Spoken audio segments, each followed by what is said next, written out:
Jenis bantuan Pak? Nah, kalau dari Kementerian Sosial Pak, 600.000 per bulan. Rencanakan 3 bulan. Hari ini jalan bulan yang kedua atau tahap yang kedua. 600 yang kedua. Enggak, Jenis-jenis bantuan. Jenis-jenis bantuan ya Pak. Oh, jenis bantuan. Makasih. Dari Kementerian Sosial 600.000 per bulan. Dari provinsi, APBD provinsi itu sembako. Yang sembako itu di dalamnya ada gula, minyak goreng, beras, mie instan. Nah itu udah. Itu yang provinsi sembako itu jumlahnya 63.768. 63.768 tadi dikasih oleh gubernur kepada Kabupaten Asahan bentuk paket sembako dan jumlah kuota. Sedangkan by name by address-nya terpulang kepada daerah. Nah, daerah berikan kepada camat berikan kepada desa kelurahan, mereka menentukan by name by address. Nah, kemudian untuk Kabupaten Asahan ada bansos untuk dalam Covid ini, tapi sekarang sedang kami godok juknis. Nah, petunjuk teknis kami godok, belum bisa saya sampaikan di sini, belum final. Kenapa? Karena kami terus mengakomodir dan berhati-hati pengalaman bansos yang dari Kemensos sama dari provinsi. Ini menjadi kontribusi masukan bagi kami untuk APBD Kabupaten Asahan harus lebih transparan, terbuka dan tepat sasaran. Saya kira itu. Besarannya belum Pak. Nah, kemudian setelah ini ada dampak Covid juga bansos yang dari dana desa kelurahan. Nah, ini bukan gawinya kami. Nah, itu dana dari dinas yang lain. Saya kira itu Pak sementara. Mohon petunjuk pimpinan. Terima kasih. Apabila ada tanggapan dari rekan-rekan anggota DPRD terlebih dahulu, ada Saudara Ilham, Ibu Purnama Syoming dan Pak Wadi, dipersilahkan. Atau staf pakar dari Komisi B, Bapak Indra Tambubolon, ada tanggapan? Ada? Pak, silakan. Terima kasih pimpinan. Assalamualaikum warahmatullahi wabarakatuh. Selamat siang, selamat sejahtera buat kita sekalian. Sebelumnya saya mohon maaf atas keterlambatan saya. Izinkan saya memperkenalkan diri. Nama saya Muhammad Sarjana Hasibuan, Sarjana Manajemen. Saya dari fraksi P3, Dapil Asan 3. Terima kasih Pak Kadis atas kehadirannya beserta staf-staf atau rekan-rekan dari Dinas Sosial. Tadi kita sama-sama sudah mendengar penjelasan dari Pak Samsudin, Kadis Sosial, tentang berbagai jenis bantuan dan tahapan-tahapan dan sumber-sumber data yang disebutkan tadi DTKS ya, data terpadu kesejahteraan sosial. Dan angka-angka yang dijelaskan tadi dari DTKS itu 19.411, kemudian non DTKS 67.208. Nah, ini kan bantuan-bantuan ini kan non PKH, non BPNT, Ya, kan gitu. Tapi seperti kita dengar tadi, ada masyarakat yang dia menerima PKH, dia menerima BPNT ini kan bantuan pangan non tunai. Iya benar. Beras, yang dulu 100 ribuan jadi 200 ya masalah. Ada yang menerima BPNT atau PKH, tetapi dapat juga dia di BST, kan gitu. Iya, Padahal sudah diterangkan bahwasanya ini non BPNT dan non PKH. Itu yang pertama, Pak. Yang kedua, tentang apa? BLT kabupaten.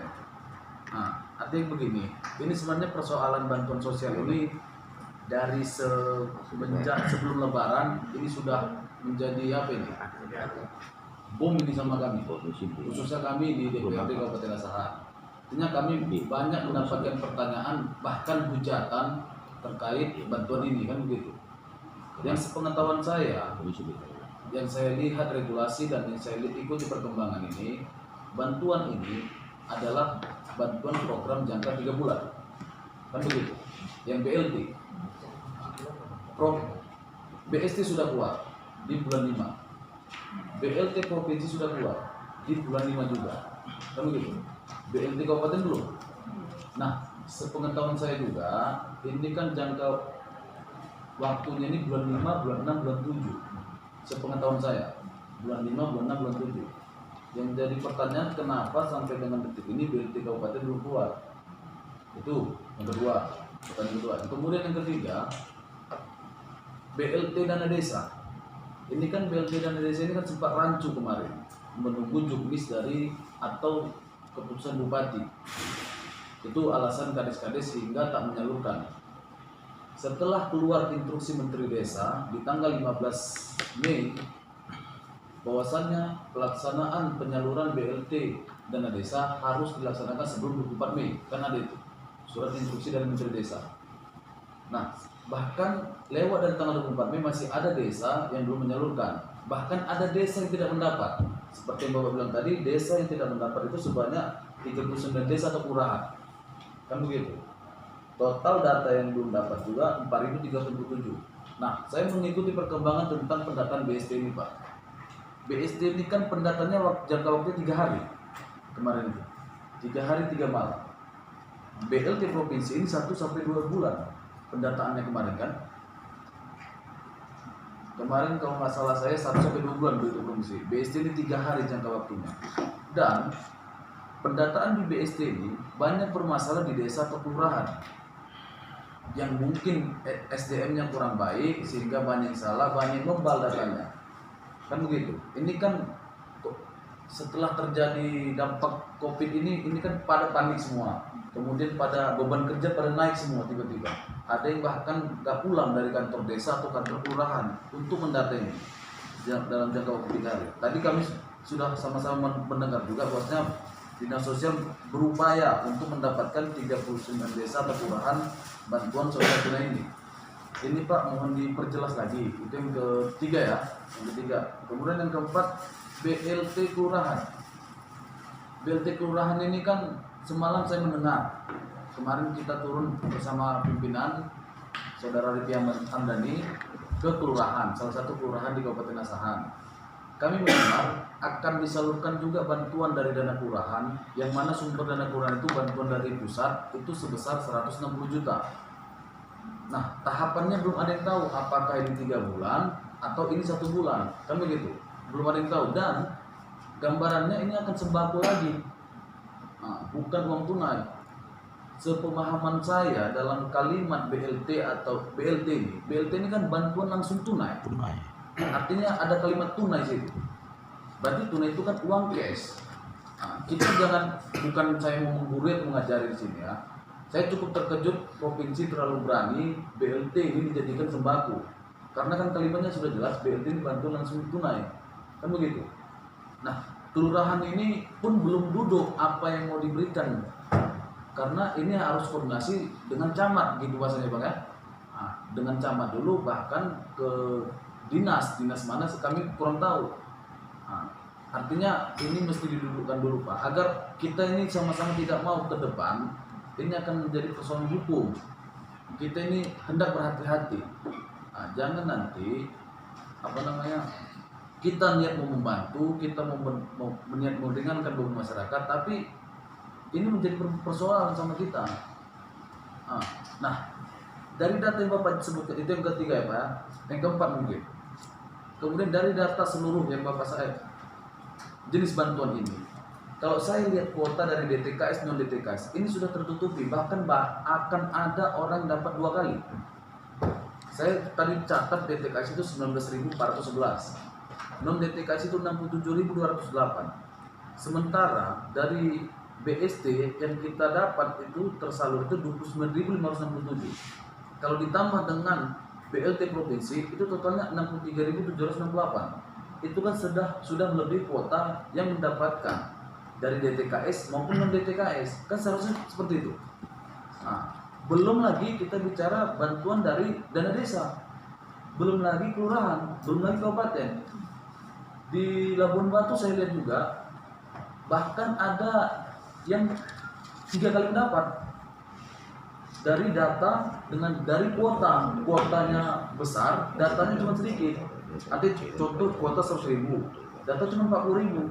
Ada beberapa kakak yang dapat 3 kali. Nah ini juga kami mau penjelasannya Pak.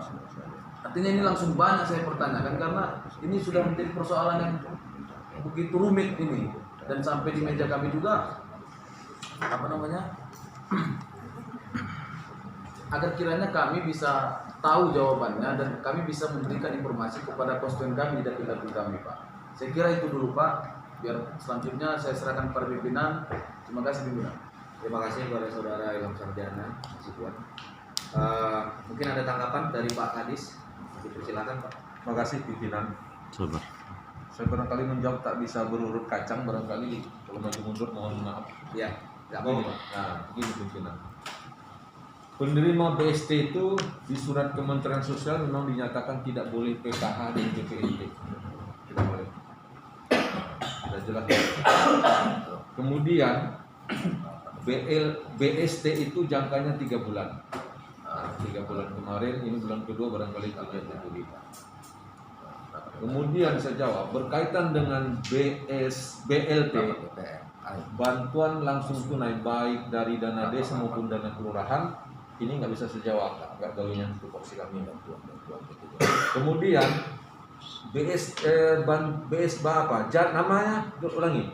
Untuk APBD Kabupaten Asahan kami sebut namanya Jaring Pengaman Sosial Dampak Covid. Nah, ini memang kalaupun terkesan terlambat, saya mohon maaf, tapi bukan ada unsur melambat-lambatkan, tapi kami kehati-hatian. Nah, pengalaman dari sembako provinsi sama BSD. Nah, itu. Nah, itulah makanya kami terus mengakomodir, mencari tahu apa konsideran dan seterusnya sehingga pada saat jaring pengaman sosial APBD Kabupaten Asahan memang secara efisien tepat sasaran. Kemudian kalau masalah penerimanya tadi ada 2 kali dapat dan seterusnya tadi seperti kabupaten kota lain, saya mendengar, melihat dan mencermati apa yang disampaikan oleh Menteri Sosial maupun Gubernur Sumatera Utara pada saat video conference. Jika terdapat penerima ganda tapi bukan di dalam konteks PKH dan BPNT, itu semacam diperbolehkan, tapi dengan syarat jangan ada pula lagi yang tidak mendapat sama sekali seperti itu. Nah, seperti itu. Kemudian masalah kuota, kami terus mencari tahu dan memberikan informasi kepada camat agar desa kelurahan itu betul-betul memberikan data yang update. Memang pada saat berlakunya pendataan awal dari Kementerian Sosial, itu dinas kabupaten kota, dinas sosial kabupaten kota hanya diberi waktu 2 hari. 2 hari. Bahkan kami disuruh perpal, verifikasi dan validasi setiap saat kami tagih kepada desa kelurahan camat untuk mengirim data yang update. Nah, kenyataannya dengan tergesa-gesa atau gimana, itulah dia karena mengejar target seperti itu. Dan Kementerian Sosial juga pernah bilang pada saat video conference untuk didengar kabupaten kota se-Indonesia, memang harus cepat. Nah, karena dampaknya harus ditangani, ini perintah seperti itu. Nah, itulah dia, memang harus cepat lah, 2 hari pada saat itu. Nah, kemudian data dampak COVID yang non DTKS juga kami pertegas, kami percepat. Kenapa? Karena pada saat itu ada surat dari gugus tugas provinsi Sumatera Utara dikasih waktu berapa hari kemarin itu. Siang malam juga kami tagih. Nah, harus cepat. Suratnya kan dari 2 April. Itulah dasar kita untuk mengajukan non DTKS. Yang pertama, surat gugus tugas. Nah, itu pada saat itu dikasih waktu juga terbatas, bahkan Asahan juga ditagih-tagih sampai dengan sore. Jam berapa? Jam 16 atau jam berapa atau jam 24? Jam mana kita terakhir ke gugus tugas provinsi. Nah, seperti itulah. Jadi non DTKS ini adalah data terbaru miskin dampak COVID, itu menurut pemahaman kami. Nah, saya kira itu sementara yang bisa kami jawab. Pimpinan, mohon petunjuk. Oke, terima kasih kepada Pak Dinas.